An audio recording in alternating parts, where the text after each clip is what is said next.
I am so glad you convinced me that the family car should be the Defender 110. It is so beautiful inside. It's so comfortable, and it just feels indestructible. Yes, it really is. I've been waiting a long time for the new model to come out. The Defender 110, I'm telling you, it's my favorite car of all times. It's my third one. You know, I have stories of going off-road. The guy managed the group. He was like, what are you doing in this beautiful car? I'm like, I'm going off-road. He's like, are you sure? Because you can use one of ours. And then they look like Mad Max cars. I'm like, no, we're going to do this. And he was shocked. Wow.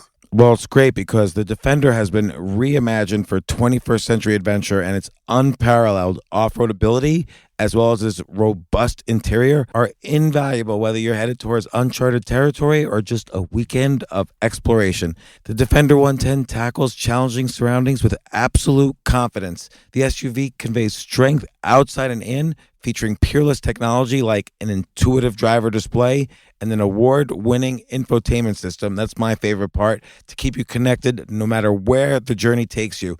Adventure is unique to everyone, and so is the Defender. Choose from the two-door Defender 90, the four-door Defender 110, or the larger Defender 130 with the ability to seat up to 8 passengers. You'll find uncompromising performance in all three. So pack up and go even further with the Defender 110. Learn more at LandRoverUSA.com/Defender. Don't let the mysteries of life scare you away. Instead, ask Altucher. Here's James Altucher.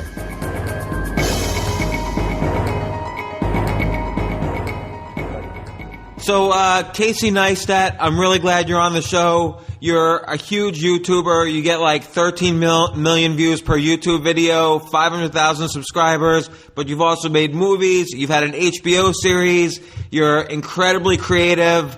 I have 1.5 billion questions for you. Are you ready for it?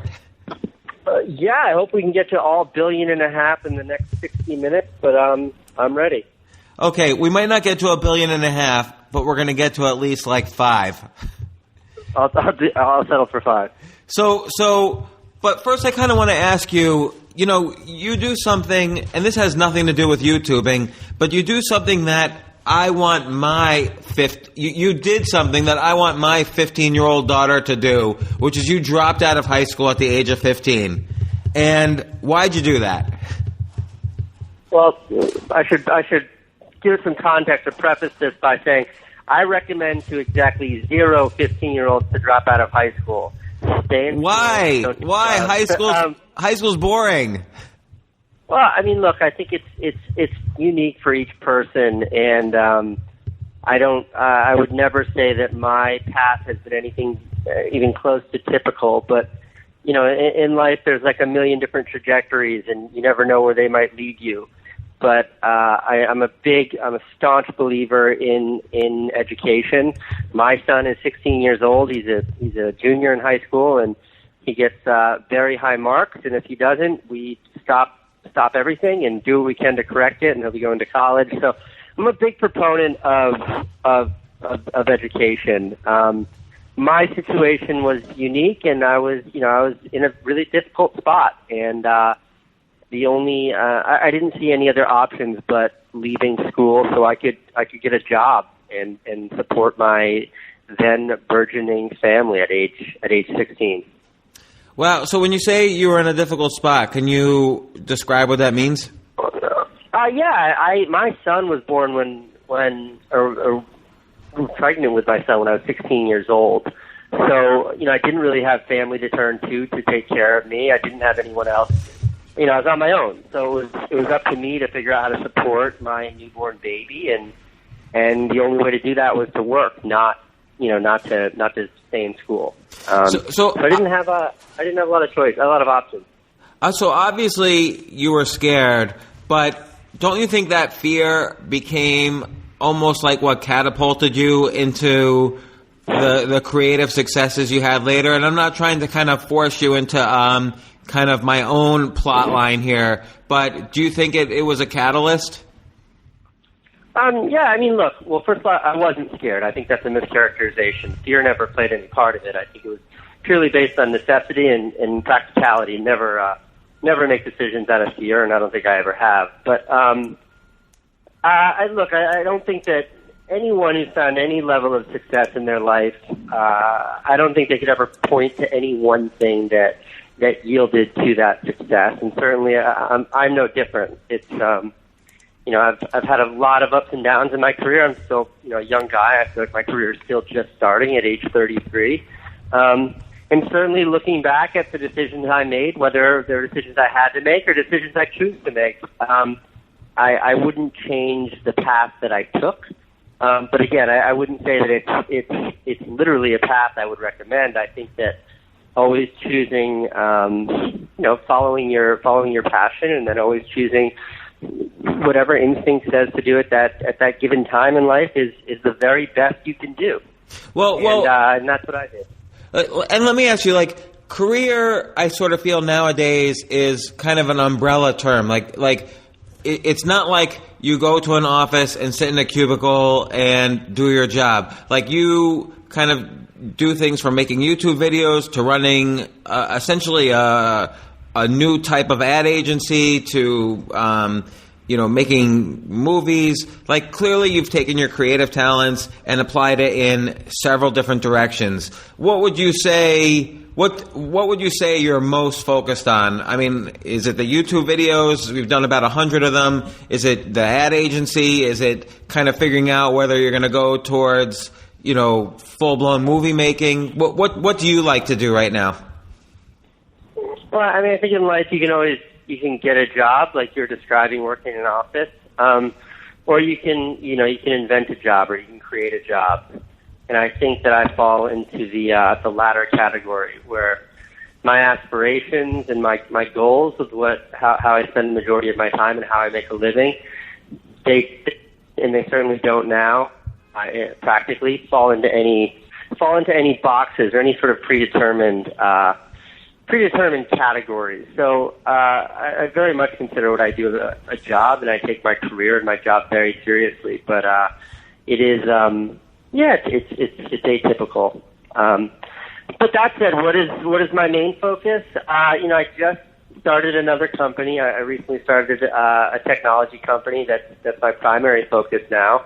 Making YouTube videos is my absolute passion, and like you mentioned, I spent a lot of time working in television, and I've produced 2 very successful feature films, and I've worked a lot. And I've worked in sort of every manifestation of video making there is, and nothing really turns me on. Nothing excites me as much as YouTube. So let's talk about that, because I want to ask you about all of these things, but let's talk about the YouTube videos, because they have a very particular style that I think is particular to YouTube. It's like a combination of you have a point you're making. There's a lot of fast cutting. I mean, there's hundreds of scenes maybe in a 3-minute video, and there's a lot of humor in the videos. What was the first one? How did you start kind of building up your YouTube style? How did you notice that? How did you measure success in this area? Do you make money from the YouTube videos? It's a lot of questions in once.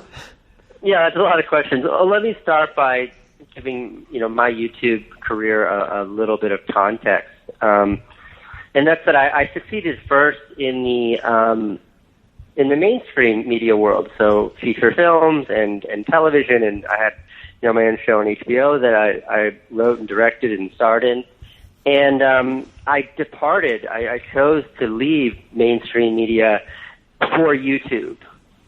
Which is somewhat antithetical to most YouTubers' trajectories, or at least aspirations. And the reason why I did that is because whether it's YouTube or Vimeo or any sort of free-to-access online distribution platform, what excites me about that is the accessibility of it, is the egalitarian aspect of it. And what that means more acutely is, in order for me to sell my show to HBO, there was a lot of politicking involved. I had, very powerful friends helping me set up meetings, and I had our executive producer was a very well-connected guy, and there was nepotism, and we were in the right place in the right time, and there was all this sort of, all of these external factors that preceded that show actually being sold to HBO. And none of that none of that is what I'm interested in. None of that is what I care about. And more importantly, when I speak to young people who have goals and ambitions to work in the movie world, they don't have access to those things. And it just seems unfair, and it seems somewhat elitist. And I think that work should only ever be judged on the merit and the quality of the movies, not the sort of political nonsense that pollutes so much of that industry. So in deciding to depart from mainstream and focus on YouTube, it was because of the democratic aspects of YouTube. YouTube and the internet is a meritocracy. If it's good, it will find its audience. And that, to me, is the most exciting part of distributing online. That, to me, is why my passion and my main focus as a filmmaker is not getting another movie into the Cannes Film Festival, but is to make another YouTube movie that a couple 100,000 people want to see. Let me ask you, if you made a YouTube video, now that you've had a wide range of success with YouTube, if you make a YouTube video that only had like 50,000 views, would you get upset at yourself, or would you figure, okay, I'm on to the next video? No, I mean, look, I think that if you start to cater or pander to an audience in any capacity, in any form of artistic expression, then you've already failed. So to try to study what videos get the most views and try to find a consistency in the movies that the audience responds to the best, I think that you're selling yourself short as a creator. And yet, so I make.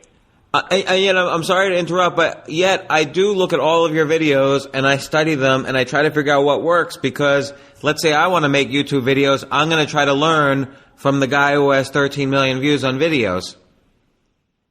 Well, sure. Look, it's always the artist's job to create the new cliches, but I think that's very different from what you're describing is very different from the question, which is, do I try to make movies that get a lot of views, or do I get upset when I don't get a lot of views? And the answer is a definitive and absolute no. I really don't give a shit whether a movie gets 50,000 views or 14 million views.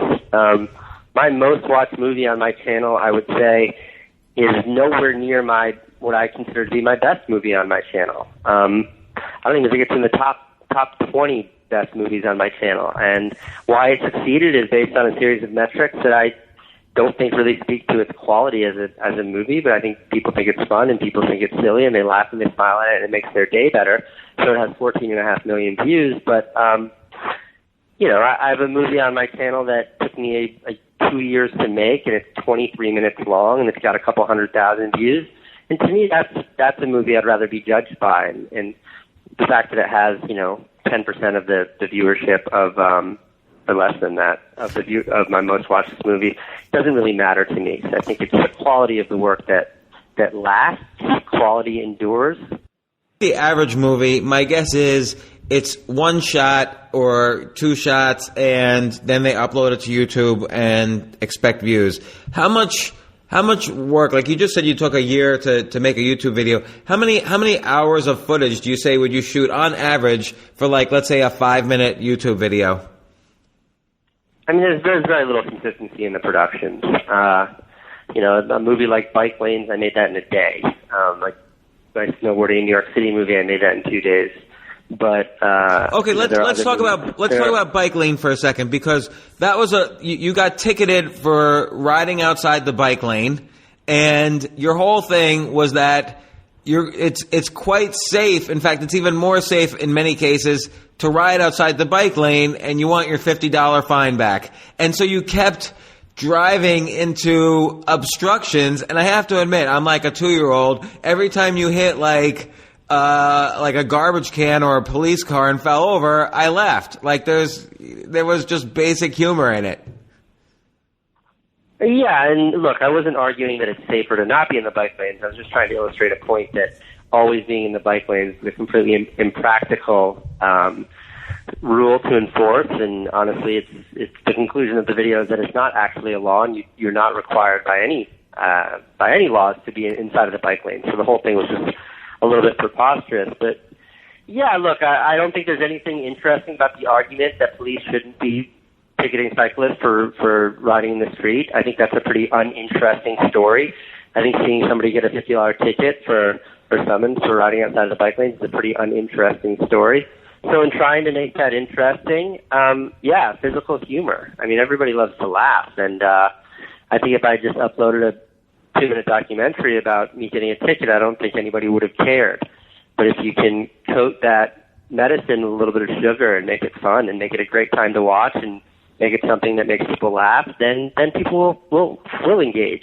And the truth is, like, you know, for every 100 people that watched that movie and thought it was hysterical, there's one person that's like, you know, that's a silly rule and that shouldn't exist. So I think that it was that movie was a real success in sort of communicating my frustrations, but at the same time making a piece of content that people love to watch.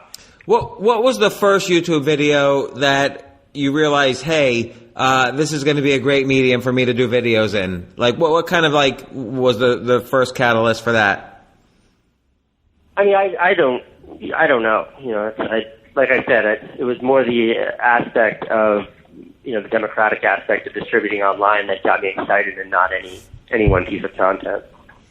What I mean, you've obviously also been using YouTube a little bit in your ad agency work. Like, you have the video Make It Count, where you know, ostensibly the idea is Nike is giving you this money to make a video, and then you get this sense in the beginning that you're stealing this money to travel around the world. But, you know, my guess is that was part of the story. Like, and that was a funny movie too, just because of how it began. Stealing is a really aggressive word. There was never any theft taking place, but I was commissioned by Nike, hired by Nike to make a promotional video around the idea of Make It Count. And I had pitched one idea, and kind of at the 9th hour, I decided I didn't want to do that idea. And I had a different idea that was a little bit crazy and much harder to get permission for, so I didn't. And instead, I realized my idea. But I think if you were to ask Nike right now, they'd tell you that there was no ill will there, and they were really excited about what I was doing. But it was not the agreed upon plan. And I think that tension of, like, taking a real risk was really in parity with the idea of, like, making it count. And here I was handed this opportunity by Nike, and rather than taking the traditional path and executing on what was originally agreed on, I thought I would make it count and really just go for it and do something I've always wanted to do. And in the end, you know, that movie was ended up being one of the most watched online videos Nike's ever made. Well, you know, I think this idea of taking a risk is very important, because, for instance, you don't see that in a lot of either YouTube videos or ads or whatever. And I think with all of your videos, there's this notion of taking a risk. And do you consciously think about that when planning out a YouTube video? Like, what's the process when planning out a YouTube video that, of course, inevitably is going to go viral? I mean, there's very little. I never know what the movie is going to be when I start doing it. It's just an idea, and then that idea matures in the execution. So that's why I always petition for, you know, ideas matter very little, and I honestly don't really care much for ideas. It's execution I think it's execution that matters. So if you were to take any of my movies and reduce them to a single idea, you would find an idea that's been done a million times before. There's nothing truly original about traveling the world, and there's nothing original about being mad at a police officer, and there's nothing unique about, you know, going on vacation with my kid. But it's in the execution that I'm able to sort of tell a story that I think and I hope people relate to. And in the execution, what do you like to do? Like, what do you like to do that you feel will improve the quality of the video?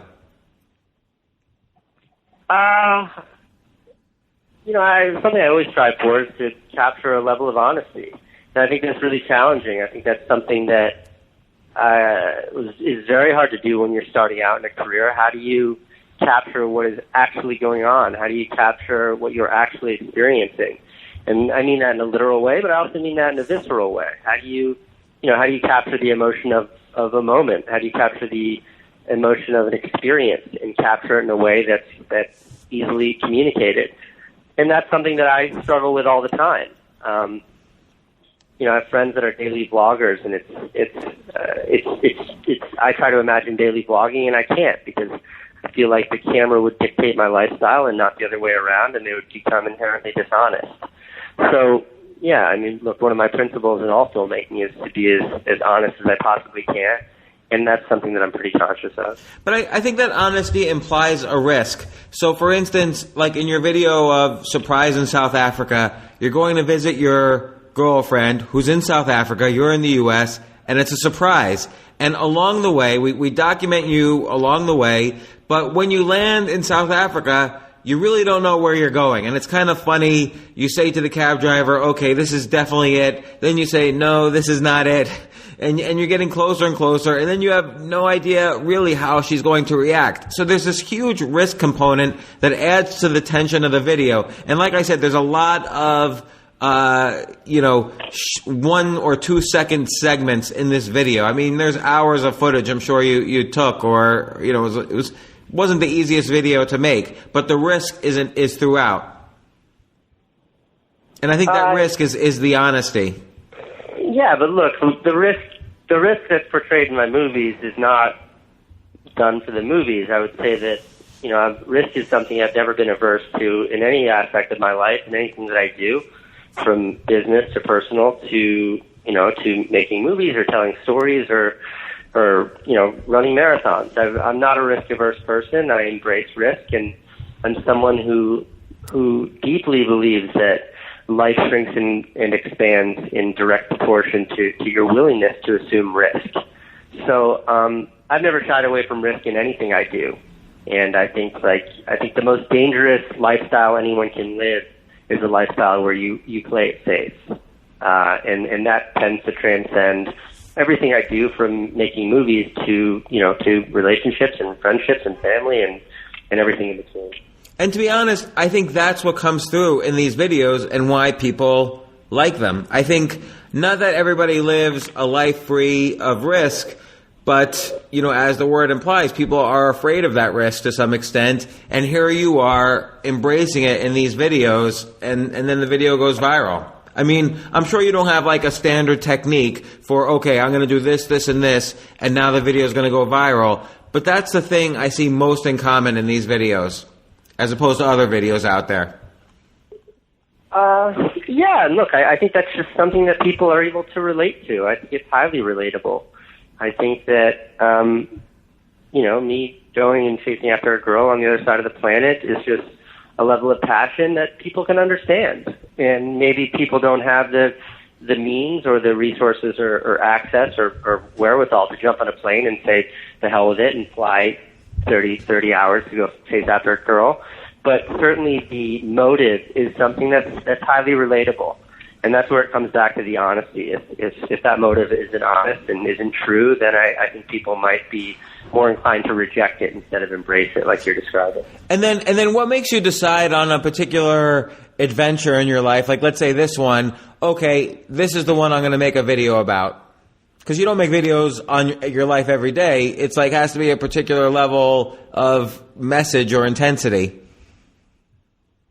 I don't know that's necessarily true. I think some of my movies are about pretty mundane things, like buying a new wallet or, hanging out with my kid.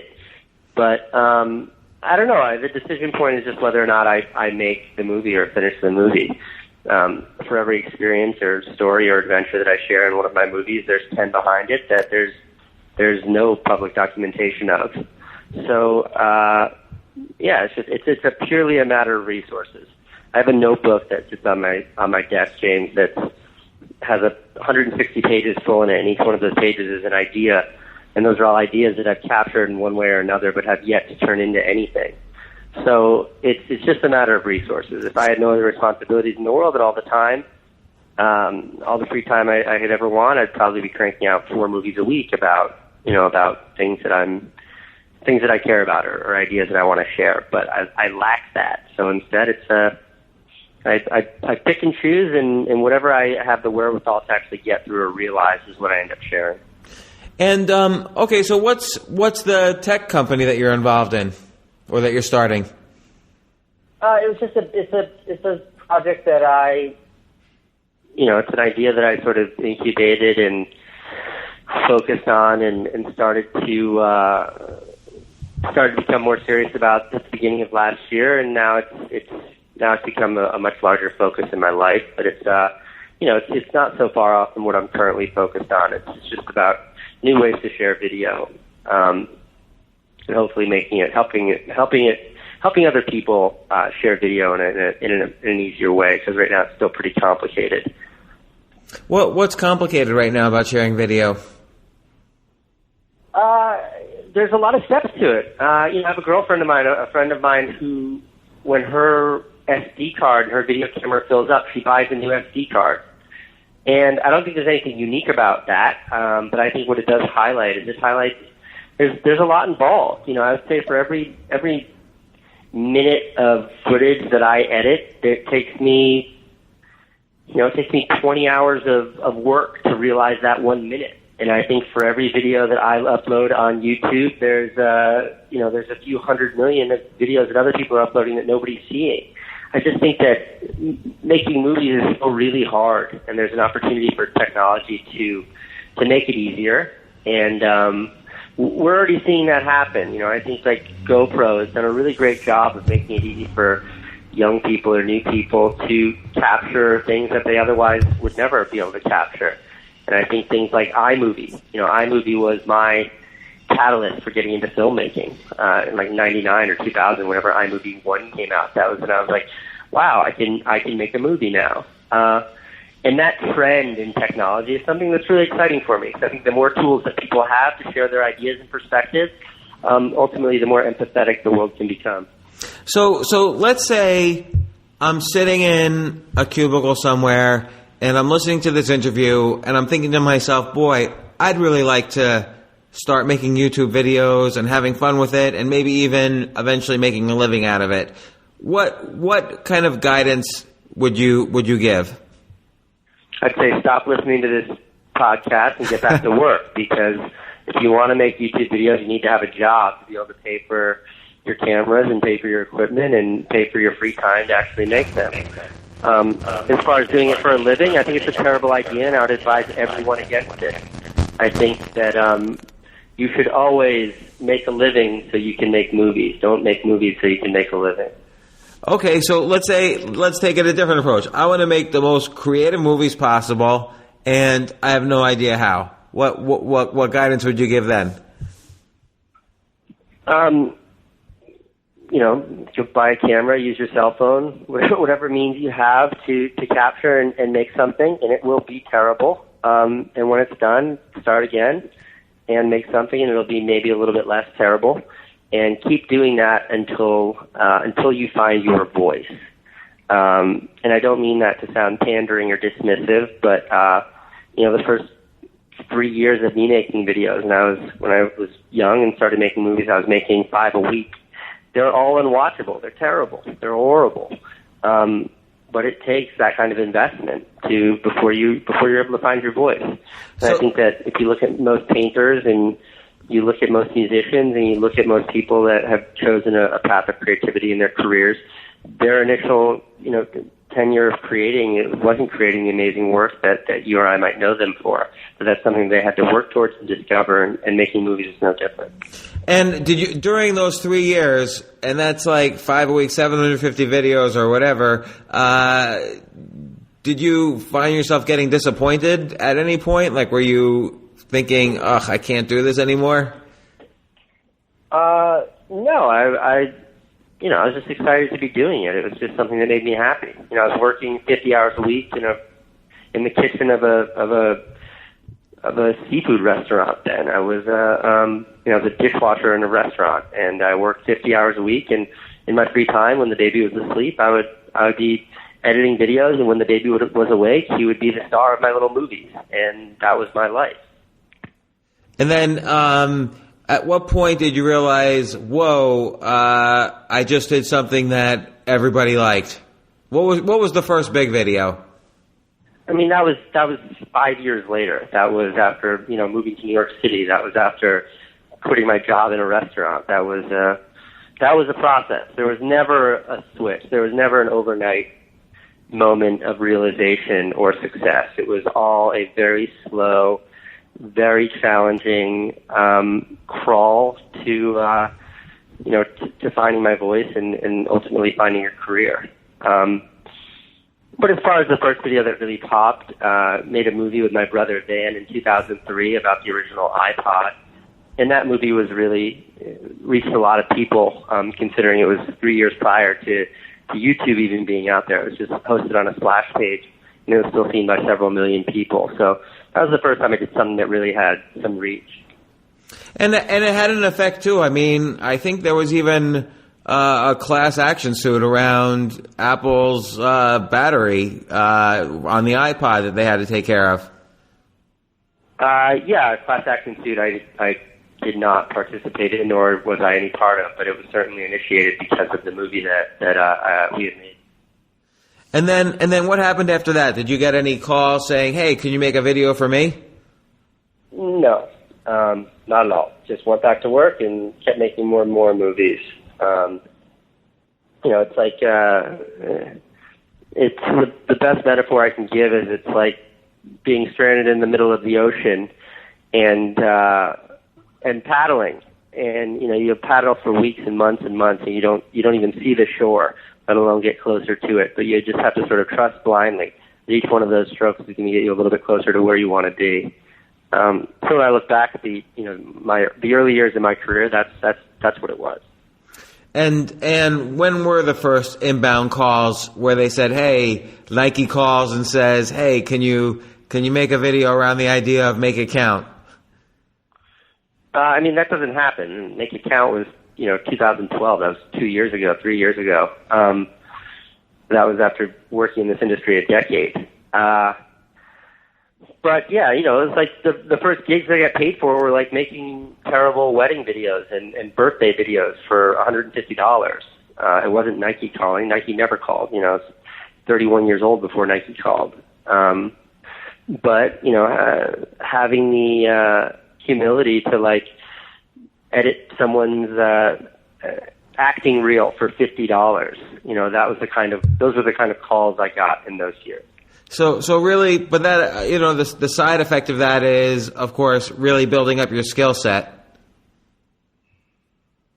I guess. I think building up a skill set is something that happens, not editing acting reels. I think it's building up your skill set happens just via self-discipline and really keeping your head down and focus on work and nothing else, and just having some sort of faith that maybe eventually, with a lot of hard work and a tiny bit of luck, that it might lead me somewhere before I die. And again, on the path of someone finding their voice, often they study, people have come before them. And this happens in every field of art or entrepreneurship or whatever. Like, what either YouTubers or filmmakers do you recommend, or writers, do you recommend people study on their path? Malcolm X. I'm a pretty huge fan of Malcolm X. All his videos? Malcolm X entered prison as a degenerate and a criminal, and he took on, he was the quintessential autodidact, and while he was in prison, he read so much he developed astigmatism in both eyes, and that's why he wore glasses. But he took that time in prison to educate himself, and when he left prison, he became, one of the best communicators of our time, and certainly of the civil rights movement.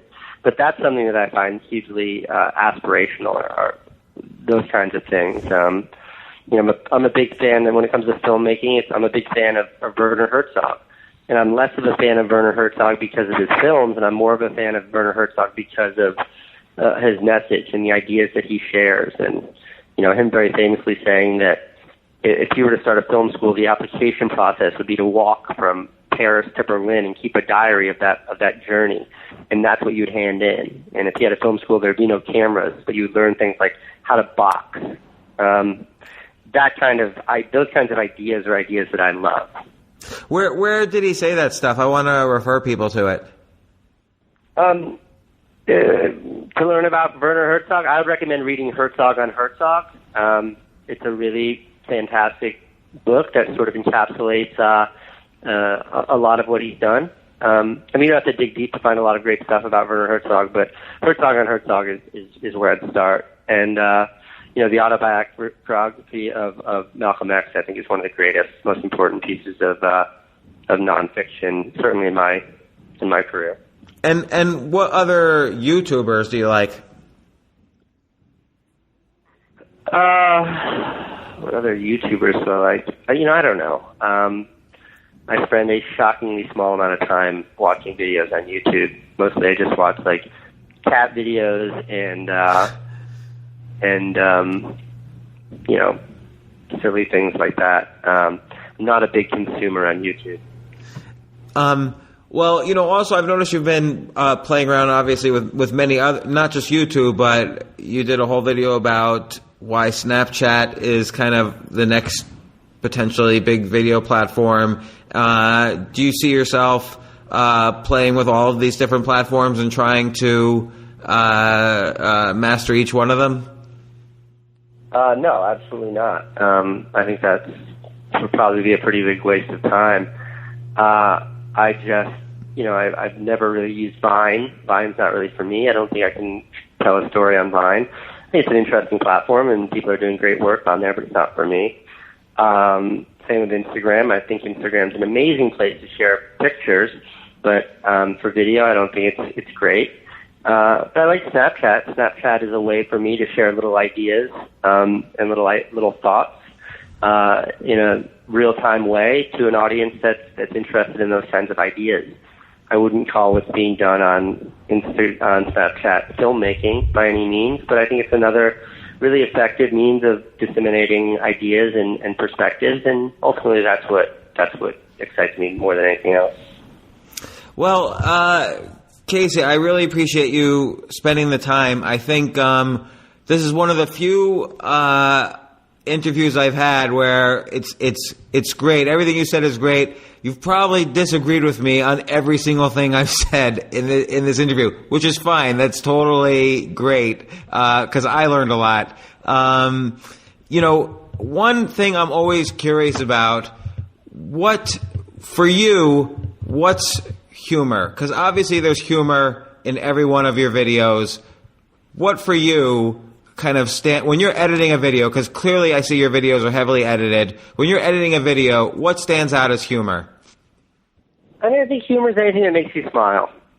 I don't know that I'd need to go any deeper than that, but if you see something, you hear something, you feel something that makes you smile, then there's humor in that. And I think that there are few things in this world more valuable than humor, and I love it when someone else makes me smile. I can tell you what I don't think is funny, what I don't think is humor is when that smile or that laugh comes at the expense of someone else.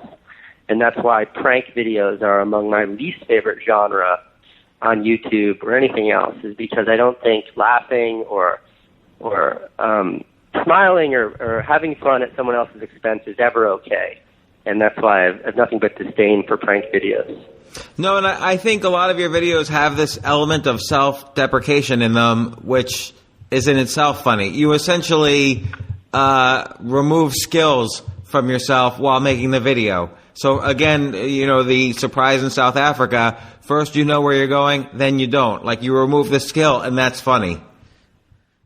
Yeah, look, and that goes back to what we were talking about earlier, James, where I think honesty and truthfulness at the heart of everything that I try to do, because that really is who I am. Like, I would never want to misrepresent myself by pretending or portraying myself as being smarter than or more informed than I actually am. And more often than not, I find myself in situations where I have no idea what I'm doing, and I feel no shame in revealing that.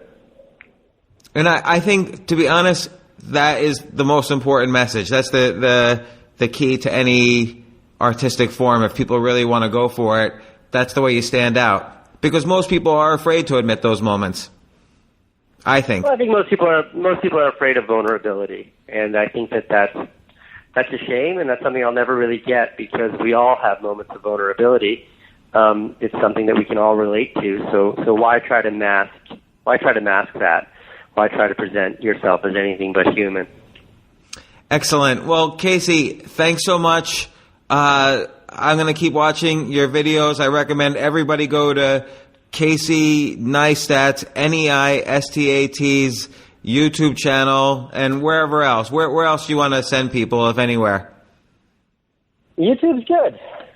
YouTube's good. So watch that. I recommend people watch the Nike Make It Count video. Watch the Surprise in South Africa video. Are there any other favorites you really want to direct people to? I don't know. My favorite one is the one I made with my son. It's called My Kid and Me. That's just a movie that's something that I'm particularly proud of. And also, of course, the classic High Heels on a Treadmill. Very good video. Yeah, it's a good one. All right. Well, thanks a lot, Casey. I really appreciate this. You got it. Good speaking to you. Take care. Talk to you soon. Bye. Bye. Now that's what we call done. Visit StansberryRadioChooseYourself.com to download our free report called The Choose Yourself Stories and check back daily for more Ask Altucher.